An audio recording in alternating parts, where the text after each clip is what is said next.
សូរិយាពន្លឺថ្លាបំភ្លឺផែនដីហាំងដូចជារូបបងរាស្មីមានចិនភក្តីមកលើរូបអូនឹងស្រណងកាលដែលប្រងាកាយខ្លួនឬមួយក៏ចិនប្រស្ងួនបំភ្លេញរូបអូនប្រលែងនឹកនាមិនមែនទេប្រុងមិនដែលបាយស្នេហ៍ពីស្រីនៅស្រណងមិនអងអាឡ័យនៅស្មងភាំងក្តីតែស្រីរដ្ឋា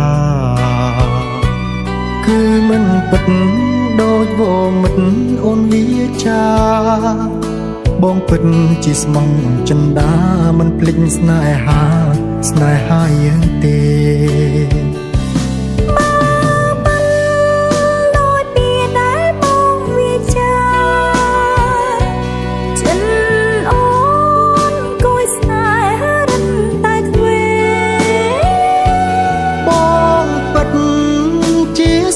មិនដល់ដៃទេ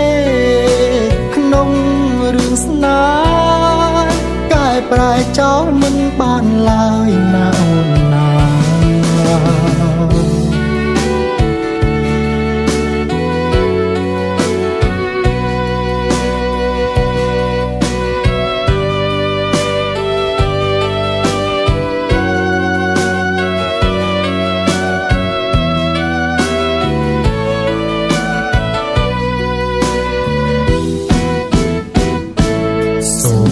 ស្នេហ៍យើងទាំងពីរថាទេតទៅបើវាសនាចាហើយបើភ្លឺសូមលោកដំរើជួយឲ្យដល់ត្រើយអូននឹងបងឆ្លងស្នេហ៍សុខដល់រាបអើយស្នេហ៍យើងឆ្លងផុតដល់ត្រើយនេះហើយថាអនស៊ូសុភ័ក្រ